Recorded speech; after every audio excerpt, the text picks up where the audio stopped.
waaw si maa ngi jéggalu kaddu yi parce que wax dëgg yàlla jotaay bi mat na ba pare te itam li ma fi jot a dégg ci kaddu yi ñu fi yëkkati ci suñu mbokk yi nga xam ni xam-xam bu leer lañu fi joxe tàmbalee ko ci Serigne Mouhamadul Mansour Sy Djamil bi ku dégg bi muy introduire waxtaan wi di nga xam ni il a vraiment posé la problématique par rapport ak li ñu war a waxtaanee société itam professeur Madiama def na benn résumé bu am solo ci wàllu li ñuy tuddee làkk ak fi mu jóge ak fi mu jëm surtout ki nga xamante ni bii nii moo di professeur Mounir Sy moom itam def na benn rappel bu am solo ci li ñuy wax wolof ak fi mu jóge ba agsi fii waaye boo xoolee nag suñu wayjur bu baax bii di alxaaji Duudu Kenn Mbay bii dafa def benn résumé ci woy ak mag ñi ak parce que woy daana am lu jiitu mag ñi daan woy ci wolofal daanañu woy ci wolof mais nag mu des la wolof yi daan woy ci wolof ak li mag ñi daan woy ci wolof ndax benn la contenu yi bokkul loolu daf may delloo tuuti gannaaw ci université yi nga xamante ni bi ni dégg naa professeur Mounir doon ko wax te université bu Pire bi daanaka ci mag la bokkoon ñu ngi wax ba seen bibliothèque boobu nga xam ni dañu ko lakkoon effectivement parce que sama Qadi Amar Fall dafa fexe ba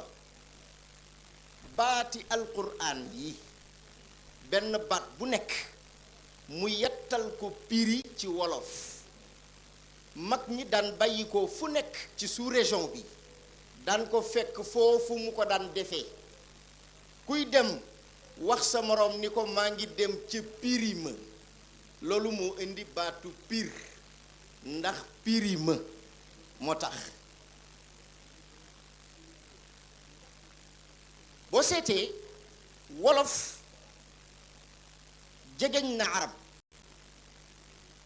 parce que làkk wu ne en synthèse dafa am ay mots làkk wi ñu gën a miin fii muy làkk tubaab moo ci gën a néew ay mots anglais sax moo ko ëppale ay mots parce que français soo xoolee mots yi ñu am en synthèse laa wax matul 40 000 mots en synthèse matu ko anglais au moins am nañ 80 000 mots en synthèse arab am na 200 000 mots en synthèse te boo xoolee mag ñi fexe nañ ba li yàlla di wax ci alquran ji ñu wax ko ci baati wolof kon boo rapproché ñaar yi di nga xam ni li ngeen doon wax boobu ba nëgë ni mooy dëgg te moo di wolof yi bu ñu wàcce woon alquran ji ci ñoom it seen làkk wi attan ko man loolu laay wax rek en termes de conclusion par rapport ak li nga xam ni dégg naa ko fii di jaajëfal bu baax nag sëriñ bi di ko ziyaara ci jotaay bi xam nañ ni wér géeg lépp mayewu ko waaye gis nga xam-xam bu la itteelee nii ngay doxee li ñëpp wax mooy dëgg sëriñ Mansour boroom xam-xam la boroom xam-xam nag day bëgg xam-xam boroom xam-xam day bëgg boroom xam-xam loolu moo indi lii li ñu fi wax yépp moom kese mën na ko waxee ci anam goo xam ni muy gën leer muy gën jotal waaye pour jàngale et c'est important kon loolu ñu ngi koy magnifier di la ci rendre hommage beneen bi ci tegu di nuyu bu baax itam suñu sang bu baax bi di Serigne Sidi Ahmed Sy Djamil bi di Ahmeda moom yàgg naa ko wax xeeruma marra dafa di koo xamante ni bii da di boroom xam-xam ba pare waaye boole ceeg modeste te loolu day firndeel ab cër nit bu amee cër li koy firndeel yomb na mooy day modeste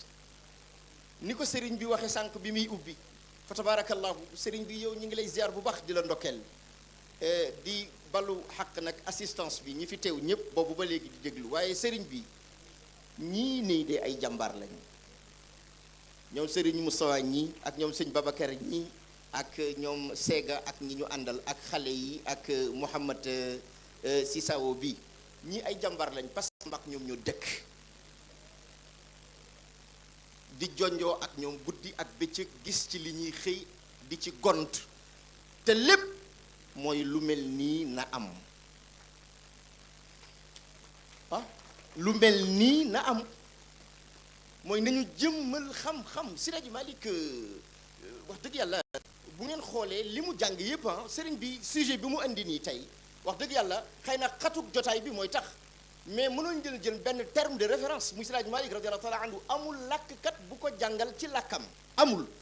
làkkat yi ko jàngale yépp ci làkk wolof lañ ko jàngale loolu dafa am lu tax parce que da daan wax wolof yi ñoo di Quraysh ndax dañ mën wax